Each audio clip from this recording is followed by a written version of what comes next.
I've seen and heard a lot of bad advice over the years, but when it comes to the Yamaha YZ125, it might be number one when it comes to bad advice. First of all, the YZ125 is a great first motocross bike. So if you already have some experience and you're wanting to get into motocross racing, the YZ125 is an excellent choice because it's the smallest and lightest and one of the most forgiving full-size motocross bikes. And since it's lightweight, it's a lot more easy to manage than a 250 or a 4-stroke motocross bike. It doesn't have as much power as like a 250F, but the power curve is pretty aggressive and snappy because it doesn't have a lot of low-end torque, and it kind of builds up and then it maxes out in the 8 to 10, 12,000 RPM range.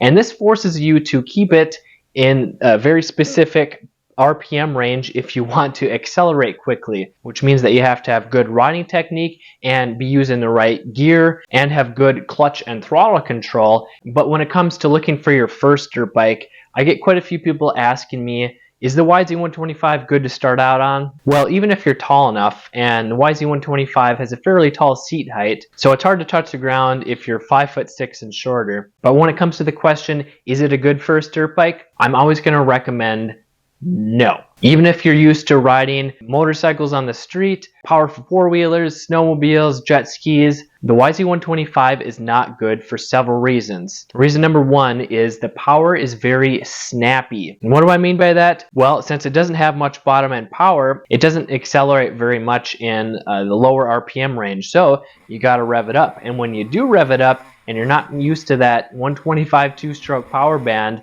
it's going to hit hard. And if you're not using proper body position, using proper riding technique, which I show you in this video up here, you're a lot more likely to lose control. You might whiskey throttle and the bike can fly out from underneath you, or you might end up hitting a tree. This can not only make it dangerous if you're just starting out, but it's very intimidating and frustrating if you can't safely manage the throttle. Whereas if you were starting out on a slower, less fun dirt bike, it's a lot easier to control the throttle because it doesn't feel like it's gonna jump out from underneath you at any time. Reason number two why the YZ125 is not a good first dirt bike is the tall seat height. Now this doesn't go for everyone, especially if you're over like 5'10", but if you have short legs or if you're under 5'9", the YZ125 is pretty tall, and this makes it a little more difficult to learn on because you're worried about when you started out or when you're coming to a stop because it's hard to touch the ground, especially when the ground is uneven. Because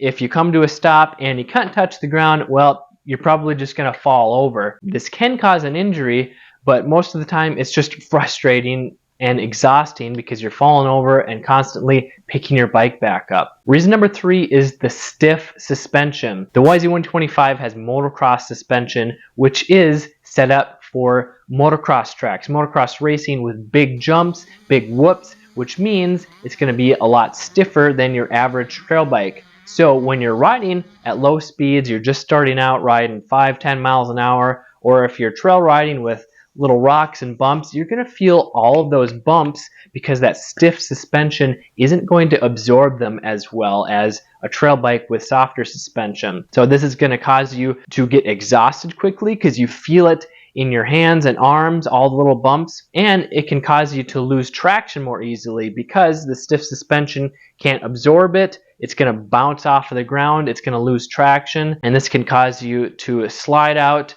or just lose control. Reason number four is the tall first gear. And if you've never been on a dirt bike before and you're just learning how to use the clutch, this could be frustrating because first gear is taller on the YZ125 compared to a trail bike, which means that you're going to have to use the throttle and slip the clutch. You're going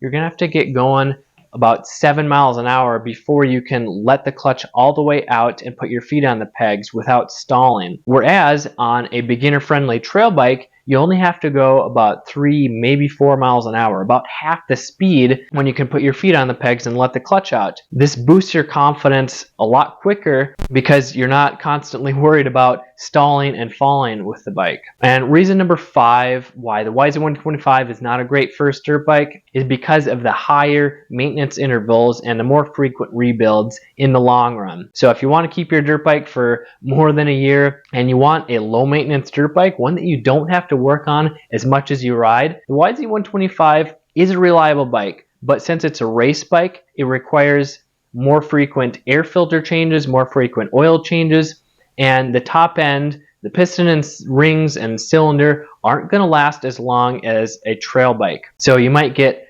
50 or 100 hours or maybe a little bit more than that before you need to rebuild the top end. Where on a trail bike, you can go probably 1,000 hours if you're doing regular maintenance, especially if you're a beginner or casual trail rider before you even need to do anything. And if you are a beginner dirt bike rider and want to become a confident trail rider, then you should check out this video on the best dirt bikes for beginners to start safely riding on. I'm Kelly Fager from Motocross Hideout. Learn more, ride more.